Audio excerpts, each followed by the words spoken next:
कथेचे नाव जन्म हा नवा. संध्या आज घरी येताना जरा थकलेलीच होती. एरवी कधी तिला एवढा थकवा जाणवत नाही, पण आज जरा जास्तच जाणवत होता.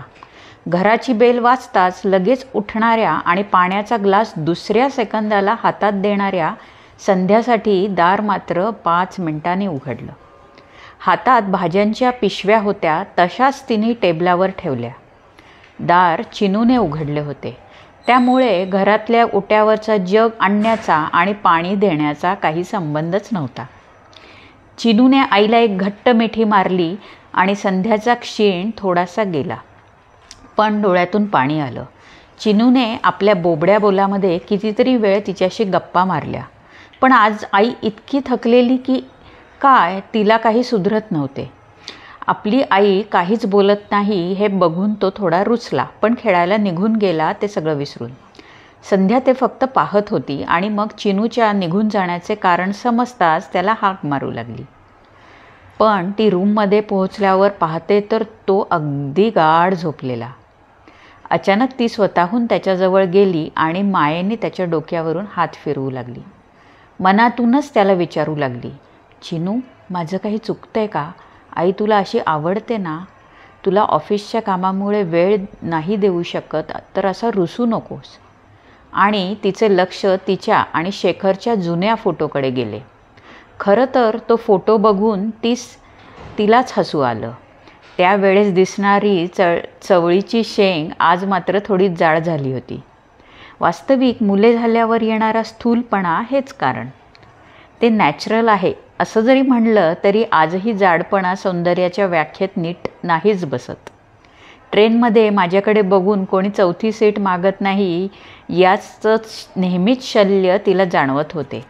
वीणाची चारू किती बारीक दिसते, मेंटेन आहे बाई ती. हा सासूबाईंचा टोमणा ऐकून तर तिला अगदी कंटाळा आला होता. नेहमीसारखी कामे जमत नाही, थकवा येतो, त्यात घरातल्या सगळ्यांचे आवडीने करायच्या नादात काल राहिलेली शिळी चपाती खायचा तिचा रोजचा रतीब होता. मग कसा काय डाएटचा प्लॅन ठरवू शकते मी, असं बोलून तिने तिचीच समजूत घातली. सगळ्यांना सगळं मिळू देत अशी प्रार्थना करून देव्हारामध्ये तिने दिवा लावला आणि सहज म्हणून एक चहाचा कप तिने स्वतःसाठी बनवला आणि तिने बाहेर बाल्कनीमध्ये येरझारा घालायला सुरू केली. सकाळी लेडी बॉसने सांगितलेली एक गोष्ट तिला खूप भावली. ती म्हणजे घराच्या बाहेर पडून काम करणे म्हणजे काही कामगिरी नव्हे, तर आपल्या पायावर आपले विश्व तयार करणे, आपला आनंद कशात आहे त्या गोष्टी करणे म्हणजे खरे सुख. तुम्ही कुठे होतात आणि आता कुठे आला आहात याचा विचार करा. आयुष्यात नवी भरारी घ्या, छंद जोपासा. लग्न म्हणजे आयुष्य आहे, तो जमाना आता गेला आहे. लग्नघर ही आपली ताकद असायला हवी, कमजोरी नाही. तेव्हा संध्या स्वतःच विचारात पडली, खरंच कुठे होतो आपण? त्या जंजाळात आपल्या गावी तिथे पाण्याची सुद्धा सोय नव्हती, पण तरीही आपण किती धीर ठेवून शिक्षणासाठी बाहेर तालुक्याला गेलो.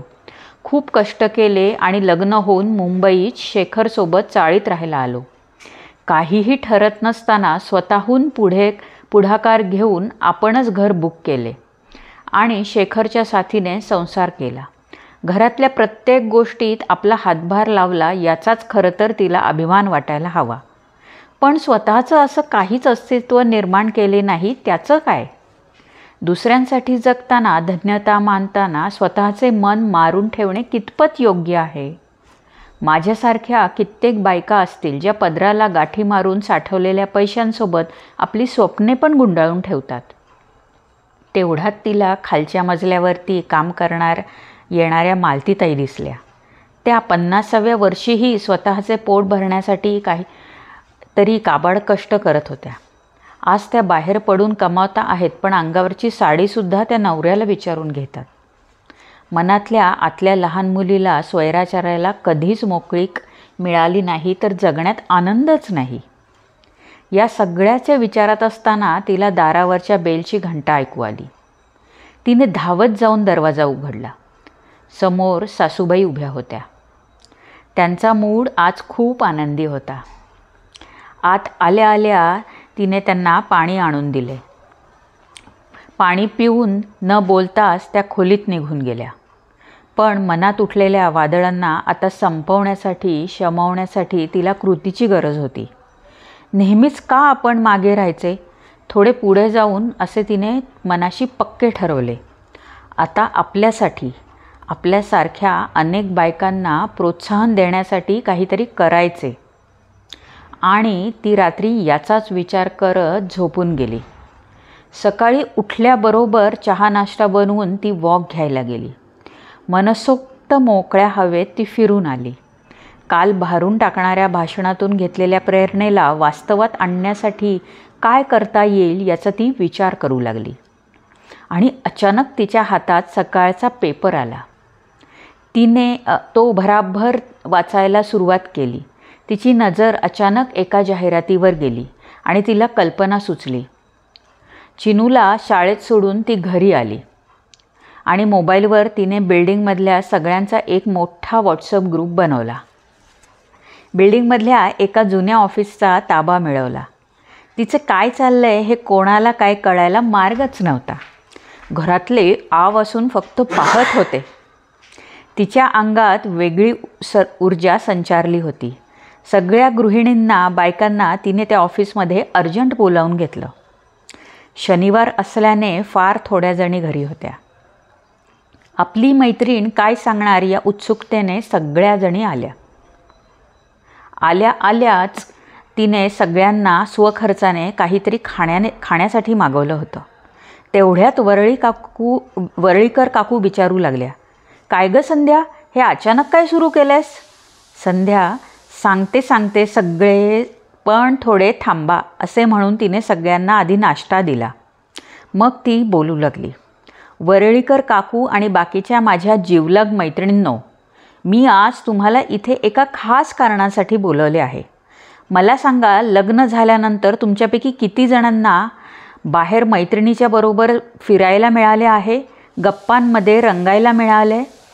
तेवढ्यात तिसऱ्या माळ्यावरच्या पणशीकर वहिनी म्हणाल्या, गेलो की कितीतरी वेळ भाजी आणायला, मुलांना शाळेतून आणायला, होतात की मनसोक्त गप्पा, तेव्हा अजून काय हवं आहे?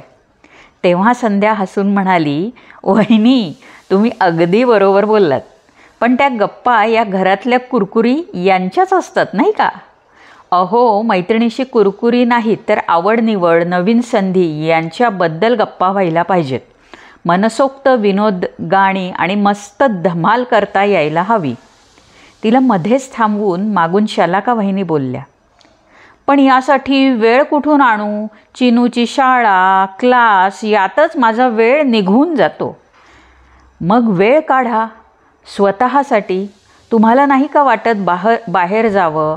म्हणूनच मी एक क्लब चालू करते आहे आपल्या सगळ्यांचा. यात फक्त दिवसातला 1 तास भेटून मनसोक्त गप्पा, गोष्टी आणि खेळ खेळायचे. आणि अजूनखीन एक, दर रविवारी कुठेही बाहेर जायचं. चालेल का? आणि हो, आपल्याकडे बारीक होण्याला पण खूप महत्त्व देतात, पण आपण सुदृढ होण्याला महत्त्व देऊ. सर्व सकाळीच भेटून योगाभ्यास करू. कशी वाटली संकल्पना सांगा मला सगळ्यांनी? काशीकर काकू म्हणाला, पण हे सगळं करणार कोण? म्हणजे हा योगाभ्यास, बाहेर जाणं याला कोण अरेंज करणार? संध्या, अर्थात मी. माझ्या ट्रॅव्हल कंपनीतले सगळे स्किल कधी वापरले जाणार? सगळ्या अगदी मनसोक्त हसल्या आणि खुश झाल्या. संध्या सगळ्यांना संबोधून म्हणाली, मग गर्ल्स येणार ना सगळ्या? सगळ्यांचाच होकार होता. पण तिची परीक्षा होती ती दुसऱ्या दिवशीच्या योगाभ्यासाच्या क्लासामधली उपस्थितीविषयी. पण दुसऱ्या दिवशी सगळ्या आलेल्या पाहून तिला जग जिंकल्याचा आनंद झाला.